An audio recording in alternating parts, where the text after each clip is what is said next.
Hello everyone, welcome back to C.A.R. Entertainment. I am your host Dylan Hamilton, and today guys we're going to be talking more about AS1 business studies, and this time it's going to be talking about theories of motivation. Motivation is quite a nice topic because you can relate this topic to every single other topic because it's sort of like a closing thing. So you can say based on the outsourcing or whatever, outsourcing may be able to take a weight load off your employees, and therefore it'll improve their morale, motivation, make them more motivated to their work, and then you can apply this maybe to a hygiene factor of Hertzberg or whatever. But we'll get into this and make sure you know more about it.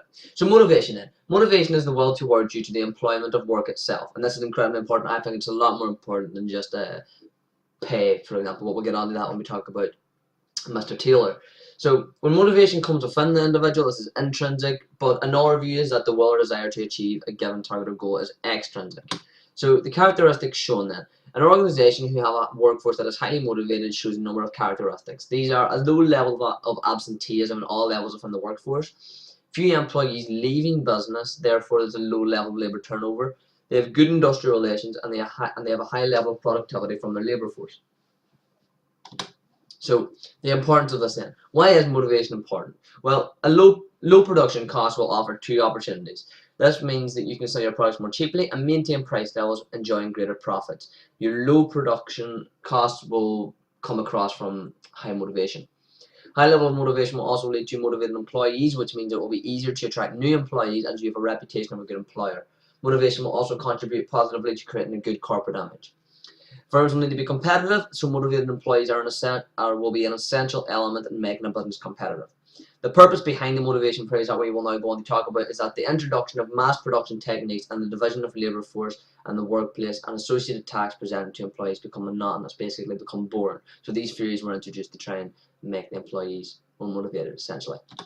So the first one then, Taylorism. Taylorism is a theory by Fredrik Taylor, and he thought that people were motivated solely by money. He combined this with a simple interpretation of the role of the manager to operate the business with maximum efficiency. Taylor was a consultant before. The key elements of Taylorism is that you would measure and analyse tasks that are necessary to complete the production process. Then he measured how long these various tasks would take to complete. He then encouraged the division of labour, breaking production down into smaller tasks. Then he identified the most efficient employees and the methods they used. This was the basis upon which measured normal times for completing duties. Step 1, you see how long it takes these tasks to complete. Employees were then given the necessary equipment, training and instruction to complete tasks. These first three methods were very sort of general. I think most employers would do this because it's sort of necessary. But then this final one, this is the real key in Taylorism. Your final stage is the implementing of a piece rate system, and this is where the employees get motivated by money. So you're getting paid according to the amount you produce, and you develop a differential piece rate system encouraging efficiency amongst employees. Essentially, the more you produce, the more you'll get paid. It doesn't work for every single business, because of course it can't work like that, for example, but it can work for some. So Taylor believed the close supervision of employees and ensuring maximum effort was motivated by pay. His views were unpopular with shop floor employees, but the systems forced them to work hard. This raised productivity and efficiency, which did result in the loss of some jobs.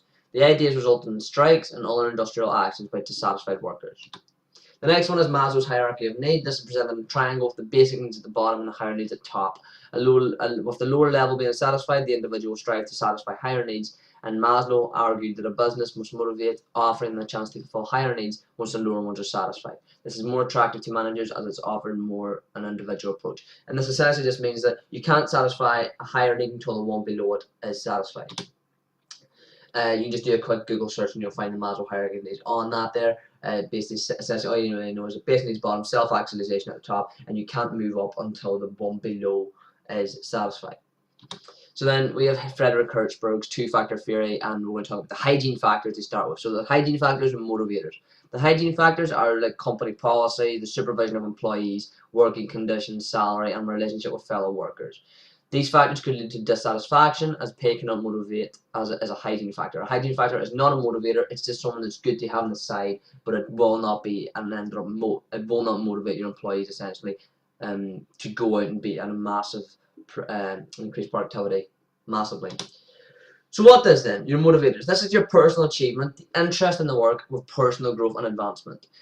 Hertzberg believed that approaches need to be used simultaneously, so employees and management have to have minimum dissatisfaction. Essentially, use your motivators with your hygiene factors, but your motivators are going to be the main ones that take your employees to the next level. As if you give them an actual reason to have an interest in the work and make sure you're growing them as a person, they will be very thankful. I've been Don from C.A.R. Entertainment, and hopefully you've enjoyed this video, and I'll see you next time.